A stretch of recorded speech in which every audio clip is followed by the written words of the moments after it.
Hey you guys, welcome to book review number 32. Today I'm going to be reviewing Peter Rudiak-Gould's Surviving Paradise, 1 Year on a Disappearing Island. And to begin with, I'm going to try to make these a little shorter. I think I've started running about 30 minutes a piece. You guys see me? About 30 minutes a piece for these. So, yeah, I know they're just running a little long. But anyway, in this book, Peter volunteers for an organization called World Teach, which is similar to, I guess, the Peace Corps, but they primarily focus on teaching and not on, like, health-related things or developmental things. It's primarily just teaching. And they send people to various countries around the world. For Peter's particular case, he went to the Marshall Islands, which are a country in the South Pacific. They gained their independence, I think, in the 1970s or 1980s. They're a very recent country.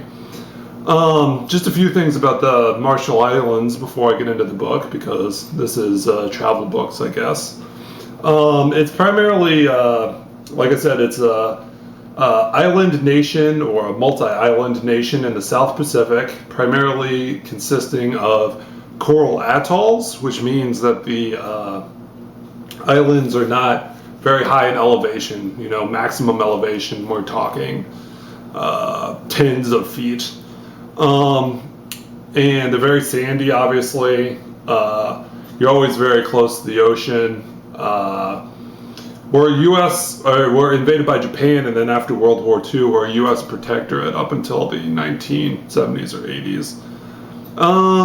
So anyway, to Peter's experience, he got put on an outer atoll, which I should know, but I'm not going to look it up. But anyway, what can I say? The first thing he kind of talks about is he kind of starts out kind of complaining about, you know, being stuck on this remote place with children that are unruly. But then through the books, subtly goes from a negative look to a positive look, and it's not, in some ways it's very didactic, very obvious, but in other ways it's not so much. I mean, it's a very explanatory book, so he doesn't just list the positives and then list the negatives.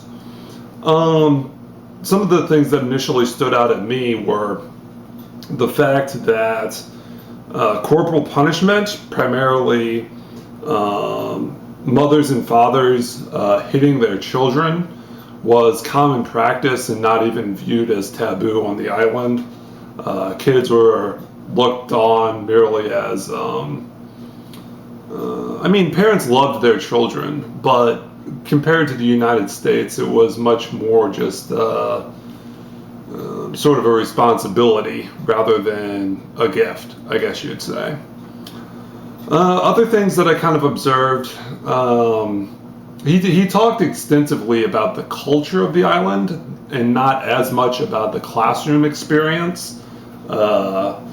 You know, as I mentioned, the beating of the kids kind of stood out, but didn't really talk about his students all that much. Only a few pages in the book were dedicated to his individual students and their personalities. More was focused on village life and his host family, and just observances on this coral atoll. One of the things he said was, because the atoll that he was staying on was so small, there was really a lack of privacy, and this was compounded by the fact that he was the foreigner. He was the sideshow circus, I guess you'd say, that everyone wanted to talk to him all the time because he wasn't one of them. Not to the point where he was like an alien. I mean, most of the people on this island knew what Westerners looked like. They were influenced by Western culture, but nonetheless, very rarely did Westerners come to their island, let alone come to live there for an entire year. Some of the cool things about the book, and some things that people might be interested in terms of travel stuff. I mean, all the idyllic scenery was there. Palm trees. He said they lived right on the beach with white sand and, classically, I guess you'd say, a ocean lagoon that you could see 20 feet down in, see to the bottom. You could see all the fish. He said one of his favorite activities that he never got nearly as good at as the islanders, who were there for their entire lifetimes, was spearfishing. Was I think they call it free diving, where essentially you go with a harpoon or a spear underwater and just try to hand spear fish. He said that the kaleidoscope, man, this is making me jealous. The kaleidoscope of coral and fish in the area were just spectacular, and that was definitely on the plus side. Some of the things that I guess I should say some more pluses before I start going into the minuses. He also talked about how on this atoll, and if you know the way that atolls exist, they essentially exist as like, you got the lagoon and then you have islands around the lagoon that ring around the outside, small kind of elongated islands with channels kind of every so often that feed ocean water into the lagoon. And he said on this coral atoll, people used to live on numerous islands, but with the coming of modernization and I guess the even small town community as a unit of society, that everyone had moved on to one coral atoll. And he said even this didn't prevent sort of the effects of modernization in that children's aspirations were often to move off the atoll into the biggest city within the Marshall Islands, which was on another island, hundreds of miles away, or even move out of the Marshall Islands and move into the United States, who is the Marshall Islands' close partner. But one of the things about it is that he visited some of these abandoned islands, and they were sort of slowly being overtaken by tropical vegetation, be it coconut trees. He said on the island that he lived on, you never see coconut crabs, but that there were coconut crabs everywhere on the abandoned islands. I guess some of the other things that he mentioned as positives. He seemed that the people, I mean, I know that this is sort of a stereotype of the third world, but that the people were at a much more relaxed pace, that this could be both an irritant and an advantage. He felt very little daily grind stress, I guess you'd say, but it almost came to the point that when he tried to teach a class or have a schedule for getting something done, that if people wanted to ignore it, they just ignore it. Like, rather than students showing up at 8 a.m. like they would in every other classroom in the United States, children would just amble in and out at various times of the day into his small little classroom that he had. Or students would just stop going to class for a couple weeks and then come back, and not come back apologizing, but come back as if nothing had happened.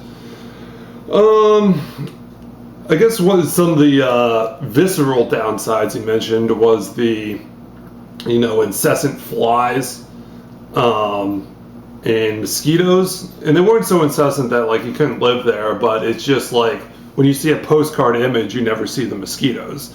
You always see the beach, but in that beach there's lots of gnats and things that can bite you and all that kind of stuff. He also mentioned that the heat, and it wasn't that this was the hottest place on Earth. I mean, the Marshall Islands were not nearly as hot as, say, like India or Southeast Asia or something like that. But what he said was it was consistently warm, like 80 to 85 degrees every single day, and that there was no refrigeration on the island. So everything was above 80 degrees. The water that they drank, if they got an importation of Coca-Cola, If you want to take a cold bath to relieve, or a cold shower to relieve yourself from the heat, that was always really warm. Yeah, and it wasn't so much like one day was really hot or that it was overwhelmingly warm at one time, but just the consistency throughout the year kind of wore on him a little bit. Other things, well, I guess to go back to the lagoon, he mentioned, all the fish. He also said that, people had horror stories from sharks, but that because sharks rarely attacked, that he didn't really feel unsafe. He kind of, well, no, I should say he went out on one fishing expedition where he said that he kind of got separated a little bit in his boat that was kind of sinking. I mean, we're talking like a little tiny boat that was sinking, and he kind of felt a fear of sharks. But particularly when he was fishing near the island, he felt no fear of sharks just because he knew how little that they attacked. Let's see, what else? One of the things that I really liked about this book, and I'm starting to get long enough into reading these books, these travel type books, is that it mentioned another book, Solomon Time, by I think Will Randall. And he actually quoted that text for text in this book, which I thought was pretty awesome. He said that one of his inspirations for joining World Teach and going to the South Pacific was Will Randall's desire to go to the South Pacific in his book, which he's in the Solomon Islands. At the end, it's sort of he kind of talks about I'm kind of all over the place. Okay, so much like the Marshallese people and their timekeeping, he said that going back to the timekeeping thing, that they would have rehearsals for a church play, which incongruently enough included loud techno music at 1 a.m. in the morning. So you would think this ideal place, there would be no noise, you think the waves and the sound of the waves on the beach, wind rustling through the trees. But then when you're trying to sleep, techno music at 1 a.m. in the morning as they practice for this play, which is just strange. He said they actually mentioned, why don't they do that at a more reasonable time? And the people just said, well, that's how we do it. He also mentioned that church was very big on the island, and that as, I don't want to say savage-esque, but as loose as the people would be 6 days a week, that the one time that they were definitely on time for everything, like clockwork, that they dressed to the nines, was during church service on Sunday. This being a result of, past missionaries. He also mentioned that some of the native tribal beliefs still stuck, but at this point they were less considered like a religion and more like superstition. And because that the Marshallese were navigators that traveled across long distance, long before Europeans did, that a lot of the stuff was actually not kind of scientific in their religious practices, in that like we would have a religious belief that following X star or following X seagull would lead to land, which obviously when you're out in the ocean in a big canoe would be pretty important, in terms of survival from getting to one island to the next. He also said that inner island, not within the atoll, I guess I should say inner atoll, not just inner island, but inner atoll travel across hundreds of miles in native boats didn't exist anymore. That people were either shipped around on modern, iron boats or flew. The book kind of ends. He states towards the end like how there were positives and negatives, but ultimately he got something interesting that he didn't expect out of this experience. And he also said at the end how the people kind of as out front with their emotions as they were, and as forthcoming as they were. That's a native trend of people within almost all Pacific Islands, that they were in terms of daily life. They really didn't like goodbyes, so that the goodbye form was very curt and cut off. Not that people were trying to be rude, but just that they were like, well, bye, and then that was it, and they flew off. Anyway, I'm kind of rambling on, but it was a good book. I guess the one thing they mentioned kind of in the post-log is about global warming and how these islands might overtake it, which is why the subtitle of the book is 1 Year on a Disappearing Island. But much like Cold Beer and Crocodiles, the book about Australia, the book didn't have anything to do with that. That was just kind of a little amendum thrown in at the end that global warming might cause these islands to go underwater. We'll see. I mean, I think that the science on that is true. I don't know how fast this is actually happening, partially because I've never been out to these coral islands, so I can only take secondhand what is said.